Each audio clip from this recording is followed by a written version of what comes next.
इससे पहले क्या पढ़ लिया था, मेनली केमिस्ट्री पढ़ ली थी कि केमिस्ट्री वो साइंस होती है जो मॉलिक्यूल्स और एटम्स को स्टडी करती है और ये हम अपनी कन्वीनियंस के लिए करते हैं। अब इम्पॉर्टेंस क्या क्या है केमिस्ट्री की, कि किस लिए ज़रूरी होती है, why do we study chemistry. तो इम्पॉर्टेंस ऑफ केमिस्ट्री की अगर हम बात करें तो सबसे पहली इम्पॉर्टेंस हो जाती है उसकी सप्लाई ऑफ फूड।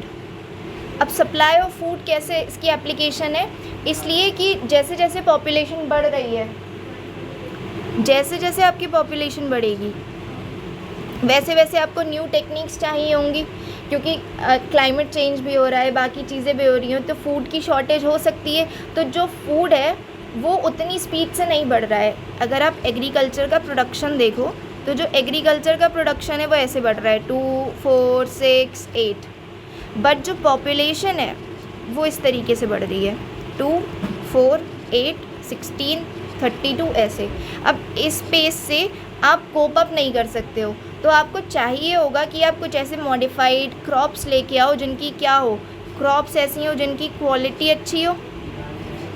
जब इनकी क्वालिटी अच्छी होगी तो इनकी ईल्ड अच्छी होगी, जब इनकी ईल्ड अच्छी होगी तो हमें क्या होगा, फूड सिक्योरिटी मिलेगी। तो पहली चीज़ तो ये हो गया कि why it is important for supply of food. Second concept क्या कहता है, फिर अब इसी केमिस्ट्री की वजह से हमें क्या मिलते हैं, केमिकल फर्टिलाइज़र्स, जो क्या करते हैं हमारे पेड़ पौधों को बचाते हैं एक तरीके से। नेक्स्ट क्या होता है, वो हमें हेल्प करते हैं to fight insecticide, fungicide, insect से फाइट करना, फंगीसाइड से फाइट करना, ये सब क्या है केमिस्ट्री के लिए तो होता है केमिस्ट्री से ही। फिर एज अ प्रिजर्वेटिव हम इन्हें यूज़ करते हैं। जो हम मार्केट से सामान लेके आते हैं अचार वगैरह, उसमें क्या होता है, पिकल में प्रिजर्वेटिव्स होते हैं ताकि वो खाना ख़राब ना हो। नेक्स्ट क्या होता है, एक तरीके से एक मेथड है जो टेस्ट कर सकता है। अगर केमिस्ट्री नहीं होती तो कोई मेथड नहीं होता जिसमें हम टेस्ट कर सकें एडल्ट्रेशन को। एडल्ट्रेशन क्या होता है कि मिलावट को, अगर खाने में मिलावट है तो हम एडल्ट्रेशन को चेक कर सकते हैं। बट अगर केमिस्ट्री ही नहीं होती या कोई केमिकल इक्वेशन ही हमें नहीं आती होती तो हम ये चीज़ नहीं कर सकते थे, नियर टू इम्पॉसिबल चीज़ हो जाती है। फिर क्या बोलते हैं सेकेंड पॉइंट में कि क्यों ज़रूरी है, contribution to better health and sanitation. अब ये ऐसे कैसे ज़रूरी है, क्योंकि एक तरीके से हमें कई सारी लाइफ सेविंग ड्रग्स देती है जो हम केमिकल कॉम्पोजिशन बनाते हैं। अभी जो कोरोना में वैक्सीन्स बनी वो क्या हुआ, अगर केमिस्ट्री नहीं होती तो क्या ये ड्रग्स बन पाती, अभी भी लोग उसी तरीके से मर रहे होते। पेनिसिलिन पहली ड्रग बनी थी। फिर आपका जो है इसी तरीके से आपकी और लाइफ सेविंग ड्रग्स हो सकती हैं, प्लेटन हो गया, टेक्सोल हो गया। इसी तरीके से analgesics have reduce the pain, analgesics जो हम एनेस्थीसिया देते हैं या और ऐसी दवाइयाँ जो हमारे पेन को रिड्यूस करती हैं। एंटीबायोटिक्स इसका एक एग्जाम्पल है। तो ये सब क्या है, बेटर हेल्थ एंड सैनिटेशन का काम कर तो रही हैं। हाँ, पहले ऑपरेशन ऐसे ही करना पड़ जाता था, अब क्या है, अब एनेस्थीसिया है तो इंसान को सुन्न किया जा सकता है, बेहोश किया जा सकता है ताकि उसका पेन कम हो सके, रिलीफ मिल सके उसे। फिर थर्ड पॉइंट क्या है, सेविंग एनवायरनमेंट।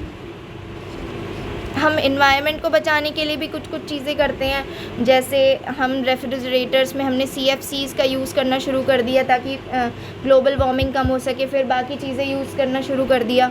नेक्स्ट क्या है इसमें फोर्थ वाला पॉइंट, कि इंक्रीज़ हो गया हमारा कंफर्ट, हमें आराम मिलना शुरू हो गया। Increase in comforts and leisures and pleasures और लग्जरी। कैसे, क्लोथ्स की कई वैरायटी आ गई, सिंथेटिक क्लोथ्स आने लगे, सिंथेटिक फ़ाइबर बनने लगा, नॉर्मल जो फ़ाइबर होता है।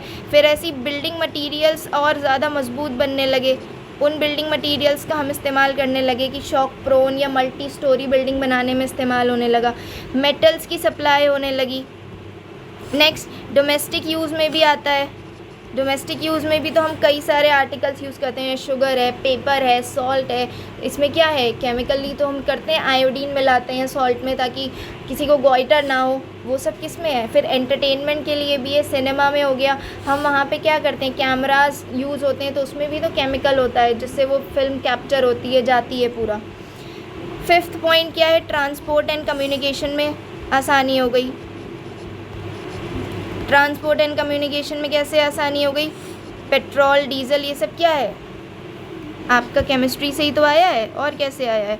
जो हम पेट्रोल डीजल जो भी एक्सट्रैक्ट करते हैं वो किस तरीके से करते हैं? इसी के थ्रू तो करते हैं। फिर नेक्स्ट क्या है अपना, न्यूक्लियर में भी हेल्पफुल है, हम इलेक्ट्रिसिटी बनाते हैं, एटॉमिक एनर्जी में काम आता है ये। तो ये सब क्या है, हर जगह आपकी केमिस्ट्री यूज़ हो रही है। 7 क्या है, एप्लीकेशन इन इंडस्ट्री, इंडस्ट्री में हम कई सारे केमिकल्स बनाते हैं, उन सही सारे केमिकल्स का हम यूज़ करते हैं। तो वो सब भी क्या है, वो सब भी आपके लिए केमिस्ट्री के यूज़फुल चीज़ों में आ गया। और इसी तरीके से एप्लीकेशंस इन वॉर, जो हम आपके वॉर हेड्स बनाते हैं, सबमरीन्स बनाते हैं, बॉम्ब्स बनाते हैं, वो सब क्या है, वॉर में भी काम आती है केमिस्ट्री। एटॉमिक बॉम्ब बना, बाकी चीज़ें बनी, तो बिना केमिस्ट्री के थोड़ी बन गई। तो केमिस्ट्री क्या है, और ये प्रोग्रेस हो रही है, जैसे जैसे हम बढ़ते जाएंगे ये चीज़ें बढ़ती जाएंगी। नेक्स्ट टॉपिक हमारा जो स्टार्ट होता है वो है क्लासिफिकेशन ऑफ मैटर। अब क्लासिफिकेशन करने से पहले मैटर क्या होता है, anything that has mass and occupy space. तो कोई भी ऐसी चीज़ जिसमें मास है और वो जगह घेर रही है, वो हमारा क्या हो जाएगा, मैटर हो जाएगा। तो matter is anything that occupies space, possesses mass, और उसकी वजह से and the presence of which can be felt, और इसकी वजह से प्रेजेंस कैन बी फेल्ट, हमें उसकी प्रेजेंस महसूस हो सके कि हाँ कोई चीज़ रखी है या कोई चीज़ है। हाँ, और किससे फेल्ट होगी वो, हमें हमारे सेंसेस से, जो हमारे सेंसेस हैं उससे, चाहे हाथ लगा रहे हैं हम या आँखों से देख रहे हैं। अब क्लासिफिकेशन ऑफ मैटर की अगर मैं बात करूँ तो क्लासिफिकेशन दो तरीके से, एक तो फिज़िकल, दूसरा आपका केमिकल क्लासिफिकेशन है। अब अगर मैं फ़िज़िकल क्लासिफिकेशन की बात करूँ, जब भी हम फिज़िकल की बात करते हैं तो हम, जैसे फ़िज़ीक है हमारा, तो फ़िज़ीक क्या है, हमारा आउटर अपीयरेंस, कि हाथ कैसे हैं, हाइट कैसी है, हमारा फेस कैसा है। तो फिज़िकल अटायर की बात करेंगे, फ़िज़िकल क्लासिफिकेशन में क्या क्या आ जाएगा आपका, एक तो सॉलिड, दूसरा लिक्विड, तीसरा आपका गैसेस कह लो या गैस कह लो। तो ये सारी क्या हो गई, ये आपकी फ़िज़िकल क्लासिफिकेशन में आ गई। अब कोई भी सब्सटेंस सॉलिड कब कहा जाएगा, कोई भी सब्सटेंस अगर सॉलिड है तो क्यों है, क्योंकि उसकी डेफिनेट शेप है, साइज़ है और वॉल्यूम है, इसीलिए तो कहा जाएगा। कोई सब्सटेंस लिक्विड क्यों कहा जाएगा, क्योंकि इसका वॉल्यूम तो डेफिनेट हो सकता है but no shape no size, जिस कंटेनर में डालोगे वो उसका रूप ले लेगा। इसकी ना कोई डेफिनेट वॉल्यूम है, ना शेप है, ना साइज़ है, इसीलिए ये गैसेस की फॉर्म में हो जाता है। अब केमिकल की अगर मैं बात करूं तो हम केमिकल क्लासिफिकेशन कैसे करेंगे, केमिकल क्लासिफिकेशन में दो क्लासिफिकेशन हैं, एक तो होमोजीनस यानी कि एक से, सारे एक से हैं, हेट्रोजेनस यानी अलग हैं, थोड़ा उसमें डिफरेंस है। ठीक, दो तरीके से क्लासिफाई हो जाएंगे। अब मेनली हम मटेरियल यूज़ करते हैं, वर्ड की जगह पे सारे तरीके के मैटर्स के लिए हम वर्ड कौन सा यूज़ करते हैं, मटेरियल। अब कोई भी मटेरियल जो है वो आपका होमोजीनियस भी हो सकता है और हेट्रोजीनियस भी हो सकता है। बट अगर कोई मटेरियल जो होमोजीनियस है यानी कि एक जैसा मटेरियल है, तो वो उसका मतलब क्या होगा कि उसका यूनिफॉर्म कॉम्पोजिशन होगा। यूनिफॉर्म यानी एक सेट पैटर्न में उसको बनाया गया होगा, कॉम्पोजिशन उसका एक जैसा होगा, सिमिलर होगा, प्लस आइडेंटिकल प्रॉपर्टीज़ होंगी, उसे हम बहुत आसानी से पहचान सकते हैं। आइडेंटिकल प्रॉपर्टीज़ होंगी उसकी थ्रू आउट, पूरी एक जैसा ही रहेगा वो। वहीं अगर कोई मटेरियल हेट्रोजीनियस है यानी कि सेम नहीं है, अगर कोई मटेरियल हेट्रोजीनियस है, that means if it consist of only one phase.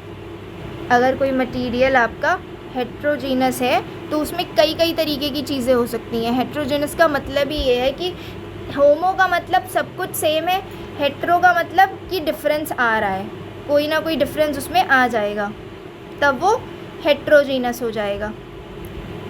अब इधर देखो एक चीज़, नंबर ऑफ फेजेस की अगर मैं बात करूं तो इसमें ओनली वन फेज़ होगी,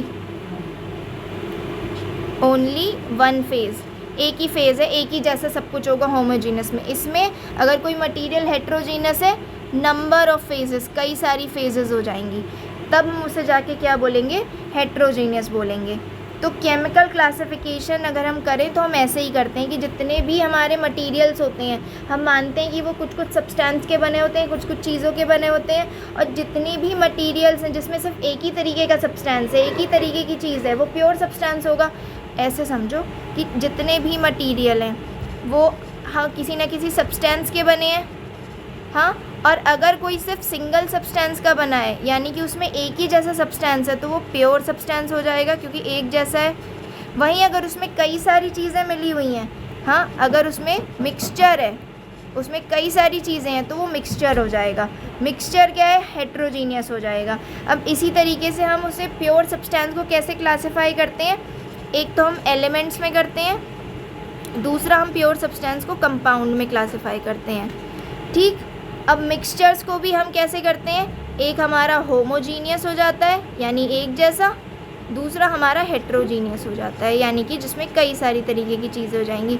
जैसे होमोजीनियस खाली शुगर के क्रिस्टल्स, वहीं हमने शुगर के साथ उसमें वाटर भी मिक्स कर दिया, थोड़ा सा रूह अफ़ज़ा मिक्स कर दिया, हेट्रोजीनियस मिक्सचर।